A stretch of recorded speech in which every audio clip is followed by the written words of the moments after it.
ഇന്നത്തെ അടിപൊളി റെസിപ്പി എന്ന് പറയുന്നത് മോമോസ് ആണ്. അപ്പോൾ നമ്മൾ മൈദമാവാണ് കുഴയ്ക്കുന്നത്. കുറച്ച് ഉപ്പും സാധാരണ വെള്ളവും ചേർത്ത് ചപ്പാത്തി കുഴയ്ക്കുന്നത് പോലെ സോഫ്റ്റായിട്ട് കുഴച്ചെടുക്കുക. ഇനി ഇതിലേക്ക് ചെമ്മീനാണ് എടുത്തിരിക്കുന്നത്.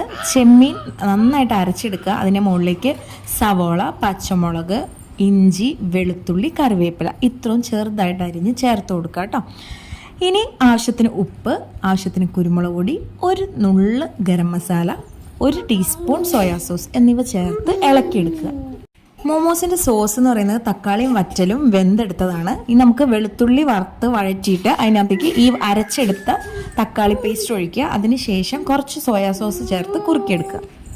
ഇനി നമ്മൾ ചപ്പാത്തി പരത്തുന്ന പോലെ തന്നെ ചെറിയ പൂരിയുടെ ഷേപ്പിൽ പരത്തിയെടുത്തിട്ട് നമ്മുടെ ഫില്ലിങ്സ് വെച്ച് കൊടുക്കുക. കുറച്ച് ടേസ്റ്റിന് വേണ്ടി മൊസറല്ല ചീസ് വെക്കുന്നത് നല്ലതായിരിക്കും.